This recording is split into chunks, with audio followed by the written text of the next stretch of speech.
Voilà, c'est une bonne victoire, mais on va pas se cacher, il faut qu'on gagne à Blauzac aussi, pour qu'on soit vraiment bien. Donc après, voilà, c'est une partie de fête. Maintenant, il nous en reste encore plein d'autres et il faut se concentrer sur le prochain match.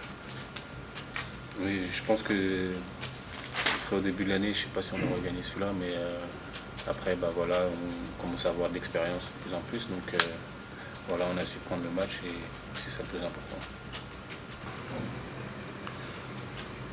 Il y a le niveau d'efficacité du Dijon qui change énormément. Ils sont rentrés un peu en euphorie dans le rythme, et ça, s'ils prennent du rythme, c'est parce qu'il y a beaucoup trop de ballons perdus chez nous. C'est le gros bémol de la soirée pour nous. Il y a beaucoup trop de ballons perdus. Et des ballons qui coûtent interceptés. Donc ça veut dire jeu de relance de l'adversaire derrière. Donc ça veut dire rythme. Il y a 3 choses qu'il faut savoir faire. Quand on va à l'extérieur maîtriser, c'est 1. Contrôler son rebond. Là-dessus, il n'y a rien à dire. 2. Limiter les balles perdues. Et 3, mais qui est un peu la conséquence des deux, c'est justement la maîtrise du tempo. C'est vous qui l'avez ou pas. On l'a pendant 20 minutes, on ne l'a plus du tout pendant les 20 dernières. Mais déjà en première mi-temps, il y a trop de balles perdues. Il y a déjà trop de balles perdues. On peut pas. Donc au final, le rythme, c'est eux qui l'ont trouvé. Mais au travers de nos... Voilà, alors à la fois de leur agressivité à eux, mais aussi nous de notre suffisance dans certains relationnels de jeu de passe. C'est pas possible. Donc on a donné le bâton. Ouais, on a fait un vrai bon match dans l'ensemble. Et je suis très content de ce qu'ont fait les joueurs. Et je les ai félicités dans le vestiaire parce que la performance défensive de ce soir est belle. On avait travaillé ça depuis 4-5 jours. Et on voit la différence qu'il y a entre un non-match en Coupe de France et ce soir où tout le monde est au diapason défensivement, avec beaucoup d'intensité et un respect du collectif défensif.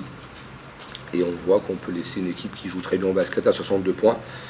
Donc c'est une vraie satisfaction pour le coach et puis surtout pour les joueurs parce qu'ils ont montré qu'ils étaient capables de le faire. Je pense qu'on démarre quand même très bien le match. On est à 16-8, ou je crois, oui, 16-8. On démarre très bien le match. Les 2 fautes personnelles en premier quart-temps de Pearson et Alingué nous font très mal parce qu'on est obligé de les sortir ensemble. Et on a baissé d'intensité à ce moment-là. Voilà, et puis en deuxième mi-temps, on a trop subi. On a laissé beaucoup de secondes chances de rebond offensif à Cholet. Ils étaient à 8 rebonds offensifs. Donc c'était important. C'était même très important. Voilà, on était dominés. Et puis forcément, on n'avait pas de rythme. On avait des shoots ouverts qu'on n'a pas mis, mais forcément à cause de ce manque de rythme. Et en deuxième mi-temps, on a laissé Cholet à 27 points. C'est parti de nos stops défensifs. Ça nous a donné du rythme. Et en attaque, on a shooté à 61% en deuxième mi-temps avec 15 passes décisives pour 3 balles perdues. Encore une fois, quand on met du rythme, on est une toute autre équipe. Mais ça parle de la défense et ce soir, les joueurs l'ont montré, on va dire, sur 28-30 minutes. Et c'est bien, et c'est très bien de l'avoir fait parce qu'on bat une équipe de Cholet qui était en plein boom quand même, qui avait perdu que de 3 points contre l'Asvel, qui était juste devant nous et ça nous permet de la rattraper au classement, même si c'est très serré, mais c'est bon à prendre. Je n'étais pas prévu en conférence, mais j'avais demandé au coach d'y aller si on gagnait ce match.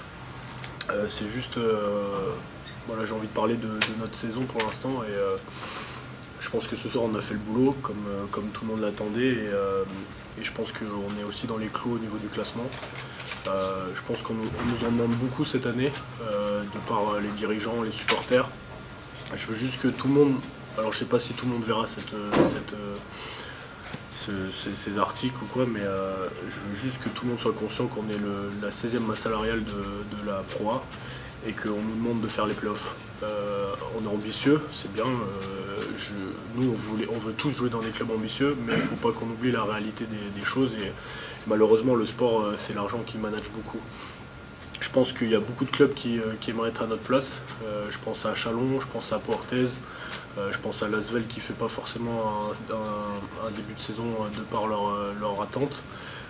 Donc voilà, nous, le groupe, on a l'impression de pas satisfaire tout le monde, alors qu'on est au-dessus de ce qu'on devrait être si la logique était respectée. Donc ce soir, on a fait le boulot. On a joué contre une équipe qui est dans nos standards. Et pour l'instant, à la maison, on n'a pas encore perdu contre une équipe comme ça. Et voilà, on sait qu'on a des difficultés à l'extérieur. Mais il ne faut pas qu'on nous demande de gagner à Strasbourg, il ne faut pas qu'on nous demande de gagner à Monaco. On a des limites, on est une équipe très jeune, on a fait des erreurs, notamment à Orléans.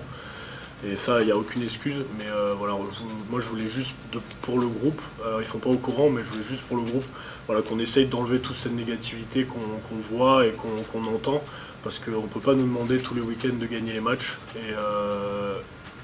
Voilà, ça ne va pas nous aider si tout le monde nous critique ou critique le coach, parce que j'ai vu beaucoup de choses se dire sur le coach, et je pense qu'il fait un très bon boulot. Et donc voilà, j'ai pas envie qu'on ait cette négativité, on n'en a pas besoin. Si on veut aller chercher la 8e place, il faudrait que tout le monde soit avec nous, que ce soit les supporters, les dirigeants, le staff, les joueurs, les journalistes. Je mets tout le monde dans le même lot, parce que j'ai pas encore vu les dirigeants du DFCO ou les supporters du DFCO attendre la Coupe d'Europe. Et du coup, nous, c'est un peu la même chose. Donc voilà, je voulais juste dire ça. Je vais m'arrêter là, et voilà, j'espère qu'on va continuer à bien bosser et à aller chercher le match à Boulazac. Ça, c'est un des matchs qu'on doit aller chercher. Et j'espère que tout le monde sera content à la fin de saison et après Boulazac. Voilà. Ça cible quelqu'un en particulier? Ça cible personne. Mais j'ai vu trop de choses depuis 2 ans qui sont pas bons pour le groupe, pas bons pour les joueurs. C'est pas en critiquant qu'on fait avancer. Il faut qu'on se sente soutenu. Il y a eu des matchs, malgré que nos supporters, on les aime, il y a eu des matchs où ils n'étaient pas présents. Ils ont attendu le 3e quart-temps, ils ont attendu qu'on revienne, ils ont attendu que les arbitres soient peut-être pas bons pour eux, pour crier. Et nous, on a besoin de ça, et on a besoin que tout le monde nous soutienne, d'autant plus sur les gros matchs. Parce que c'est pas facile de jouer contre des gars qui ont 3 fois plus d'argent que nous. Comme j'ai dit, c'est pas l'argent qui manage tout le temps, mais c'est forcément dans la logique des choses.